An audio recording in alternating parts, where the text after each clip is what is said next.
Assalamualaikum warahmatullahi wabarakatuh. Selamat pagi jamaah viewer ya. Sekarang memasuki hari Jumat dan PPKM masih diberlakukan. PPKM darurat ini banyak mengatur kehidupan warga masyarakat.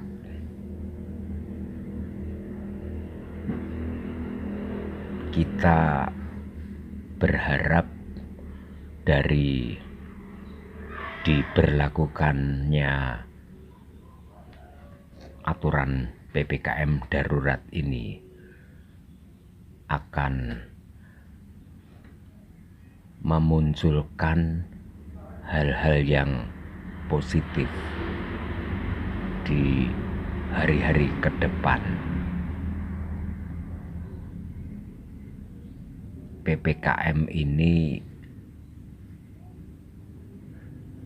sebagai jalan esensinya untuk menekan penyebaran COVID-19 dan juga virus Delta yang datang dari India.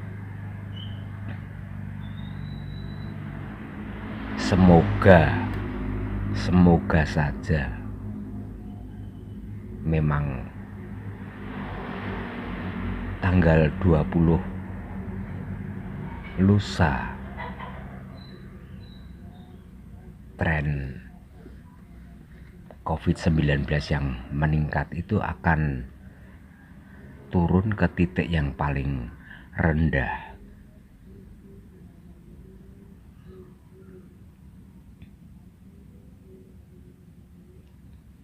Situasi sekarang ini memang sangat-sangat tidak menyenangkan bagi banyak orang, banyak pihak.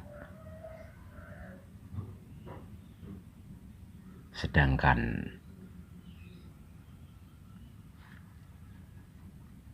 banyak masyarakat yang bergerak di sektor-sektor usaha kecil dan menengah sangat terkena imbasnya dengan pembatasan aktivitas. Bagaimana seorang penjual dagangan kucingan itu sangat terimbas karena jam jualannya menjadi pendek. Yang biasanya berjualan sampai pukul 1 bahkan sampai pukul 3 ini dibatasi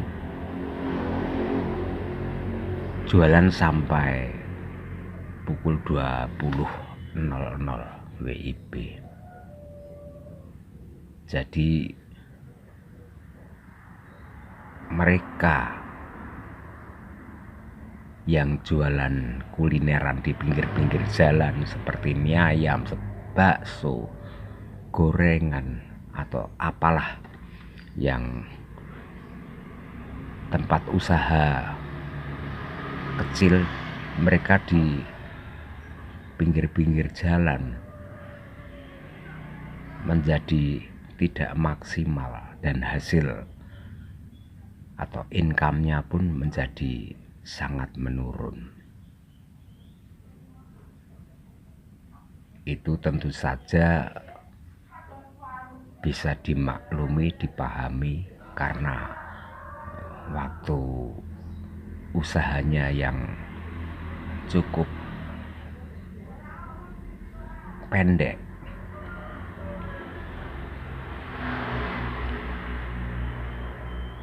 Tempo hari Mbah Gemblung juga ngobrol dengan seorang driver VW di Borobudur ini dimanfaatkan untuk mendukung eksistensi pariwisata di Borobudur, dan TWC Borobudur ditutup, juga tempat-tempat wisata lain pendukung dari TWC Borobudur. Saya melihat sendiri di depan TWC, di luar pintu gerbang, di depan pintu gerbang banyak pengasong yang nongkrong menunggu pembeli, tetapi sekarang ini bukan saatnya untuk berwisata karena PPKM itu mengurangi mobilitas, mengurangi bepergian. Sungguh sekarang memang bukan saat yang tepat untuk berwisata.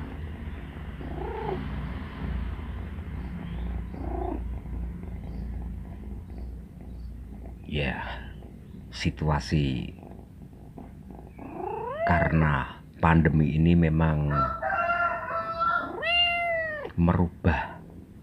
berdampak pada banyak sektor pendidikan terdampak karena pandemi ini.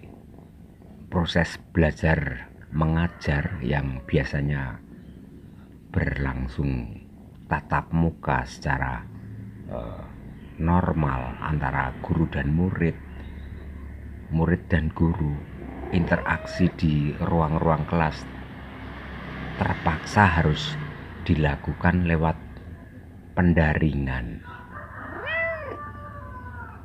Yang penting proses belajar mengajar tetap jalan sekalipun lewat pendaringan. Seni dan kebudayaan juga jadi terhambat. Tidak diperkenankannya seni-seni pertunjukan itu agar tidak terjadi konsentrasi massa atau kerumunan.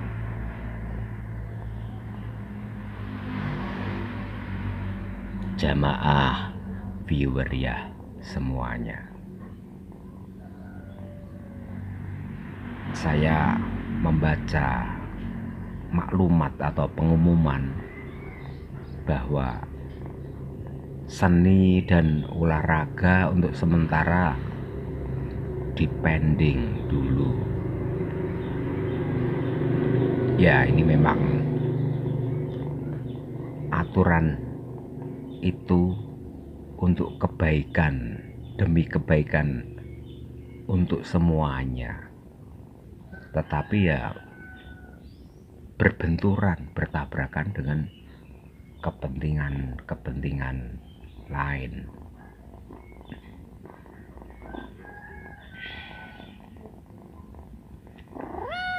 Psikologi massa ya terdampak juga.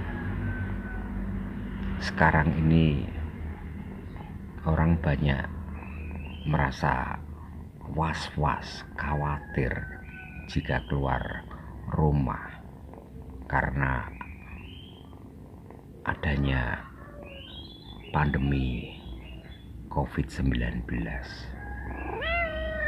Kekhawatiran yang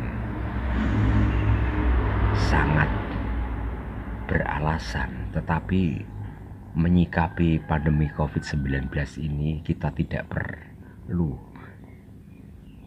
terlalu takut,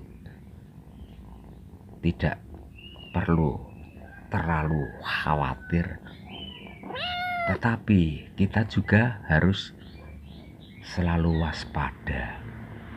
Waspada itu penting. Jamaah viewer ya, kalau jiwa kita kuat, iman kita kuat, pikiran kita kuat, imun kita kuat, insya Allah kita tidak bakal terpapar virus corona. Wah, insya Allah imun kita harus ditingkatkan, juga iman kita. Jadi antara iman dan imun itu sama-sama kuat. Memang orang yang imunitasnya lemah gampang sekali terserang virus corona. Jadi memang pola makan kita juga menunya harus diatur, dipilih sedemikian rupa. Makanan yang bergizi, berprotein, meski itu tidak harus yang mahal-mahal. Banyak makanan yang kandungan proteinnya tinggi tetapi cukup ekonomis harganya, seperti tempe kedelai atau tahu. Ya, banyak pilihan. Sayur-sayuran itu juga penting dikonsumsi.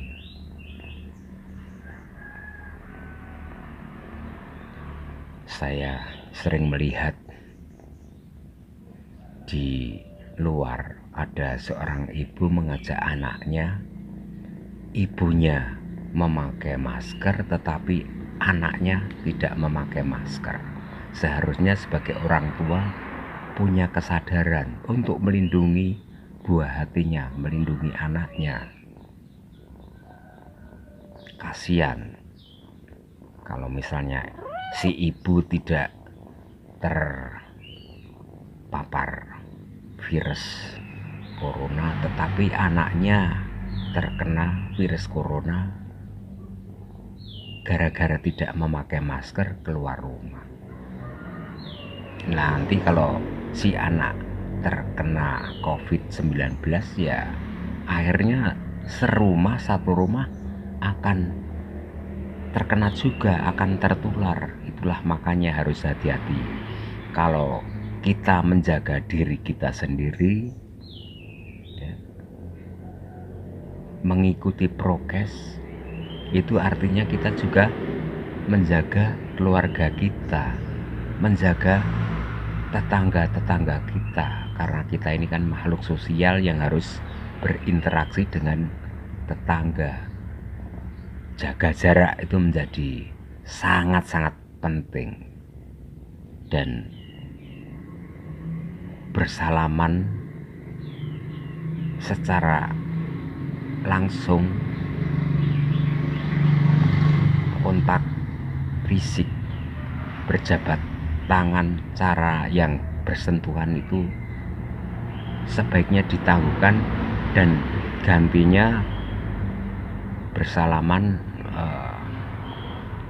cara Sunda.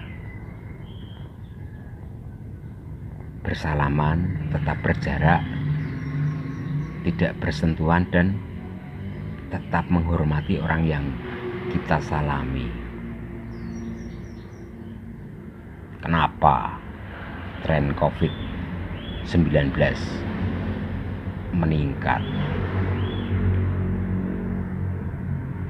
Kenapa grafiknya cepat melesat itu karena kesalahan kita semua.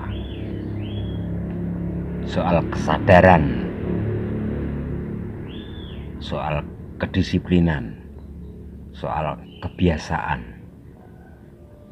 itu harus dibangunkan, ditumbuhkan, dibangkitkan.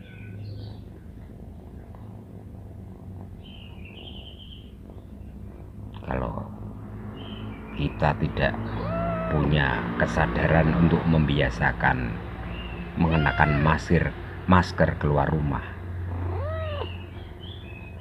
ya akibatnya kita bisa terpapar virus corona. Kalau kita tidak menjaga jarak, kita sering berhimpit-himpitan, berdekat-dekatan. Itu juga rawan sekali sebetulnya. Kalau salah satu terpapar virus corona, sebelahnya akan tertular juga. Kita ini kan tidak tahu kita terpapar atau tidak, sekalipun perasaan sehat gitu kan.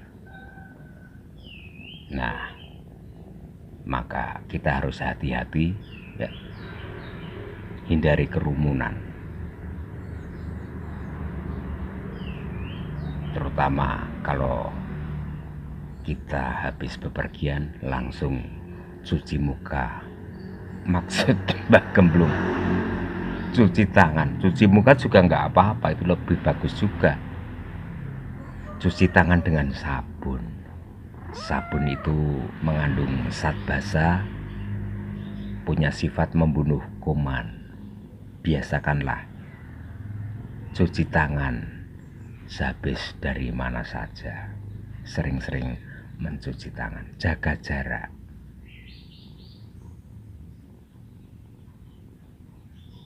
Kita ini kan sudah banyak diajari oleh sopir-sopir truk atau sopir-sopir yang lain toh.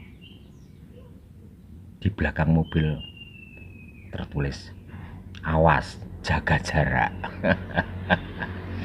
Ya itu supaya tidak, kendaraan yang di belakang tidak membentur.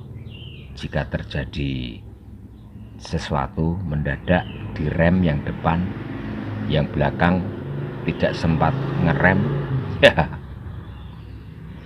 menyodok yang di depan. Jaga jarak untuk di situasi pandemi ini memang penting sekali. Menghindari kerumunan itu menjadi keharusan. Menghindari kerumunan ya. Kemudian apa saja yang tertulis pada sosialisasi prokes 5M dilaksanakan saja. Itu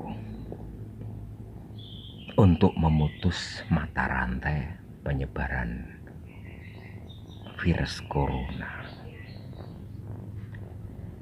Korban-korban keganasan COVID-19 sudah jelas-jelas banyak. Banyak pasien diangkut ambulan, dibawa ke rumah sakit. Di banyak kota rumah sakit tidak menampung pasien yang dikirim ke rumah sakit. Akhirnya didirikan rumah sakit darurat untuk tempat perawatan atau tempat isolasi. Memang pandemi COVID-19 itu berdampak pada psikologi massa. Sekarang ini banyak orang yang berubah karakternya menjadi sensitif, gampang tersinggung.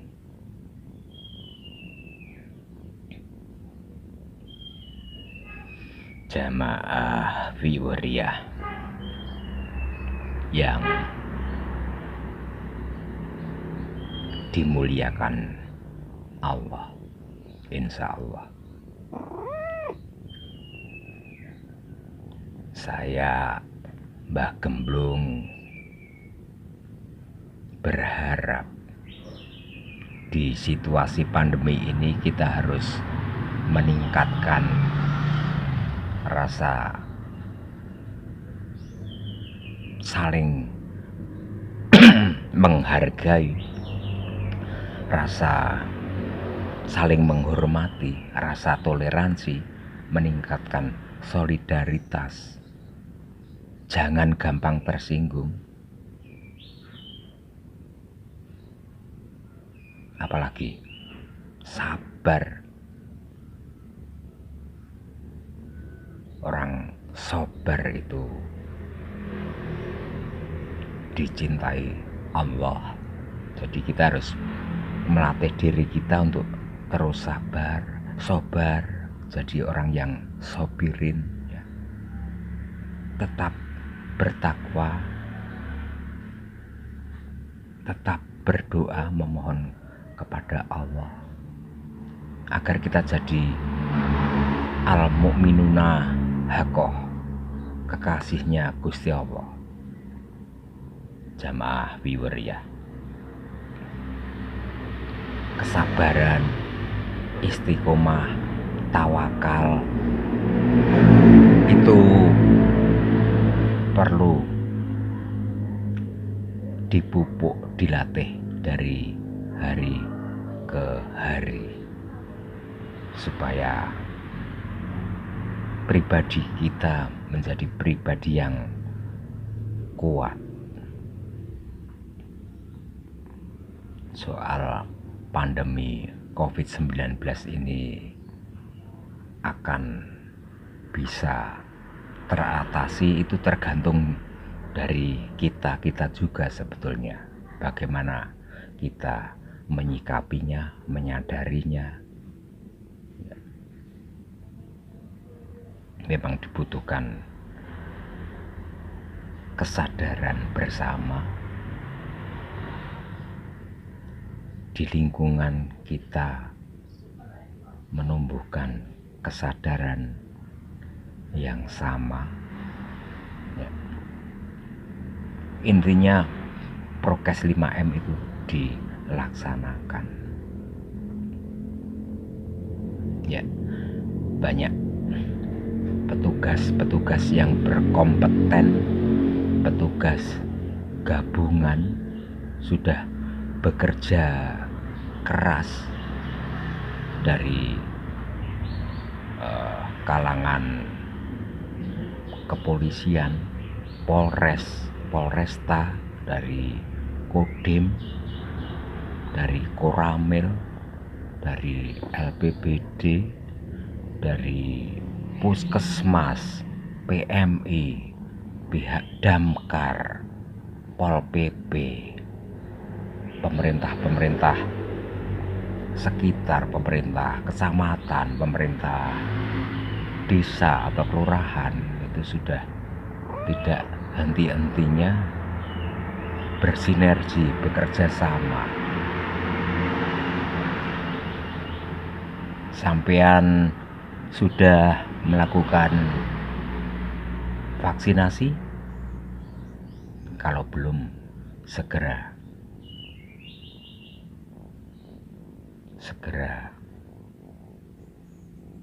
ke puskesmas atau ke vaksinasi itu penting. Apakah kalau kita sudah divaksin terbebas dari virus corona? masih bisa terkena, tetapi dampaknya tidak separah yang tidak divaksinasi. Jadi lebih baik divaksinasi. Oke, viewer, sekali lagi Mbah Gemblung menekankan untuk bisa bekerja sama, bisa saling mengerti, jangan gampang tersinggung. Cobalah menumbuhkan rasa memaklumi pada hal-hal yang harus dimaklumi. Masalah kecil nggak usah dipersoalkan, nggak penting hal-hal yang kecil dipermasalahkan, buang-buang energi ya. Hal-hal kecil kalau dipermasalahkan itu ya selain buang-buang energi pikiran juga membuang energi batiniah kita.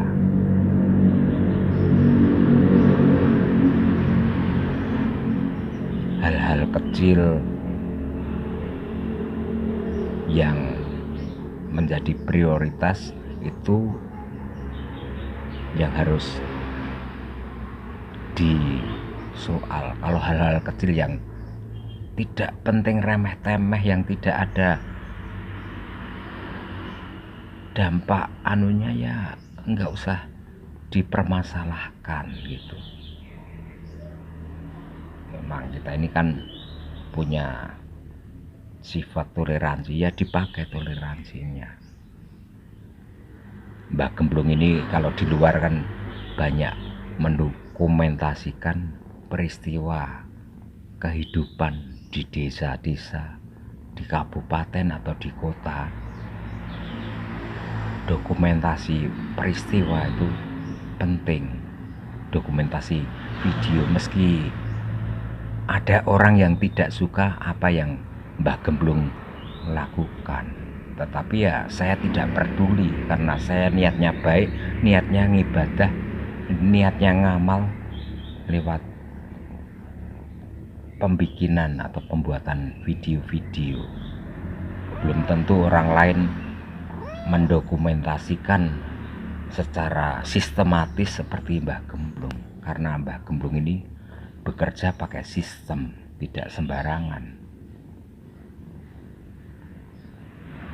Apa yang kau bisa lakukan, apa yang kita bisa lakukan untuk kebaikan. Intinya, esensinya semua ini, apa yang kita kerjakan itu sebagai amal ibadah, sama-sama ngamal lewat jalan yang beda-beda untuk kemanfaatan yang bisa sama untuk kepentingan masyarakat luas. Itu saja Gelemingan Jumat pagi ini dari Mbah Gemblung untuk semua viewer yang masih mengikuti channel Poros Borobudur. Wanti-wanti Mbah Gemblung, tetap ikuti prokes 5M. Kita tetap semangat secara bersama-sama, bersatu melawan COVID-19. Mata rantai pandemi penyebaran COVID-19 itu akan bisa teratasi, insya Allah. Wassalamualaikum warahmatullahi wabarakatuh.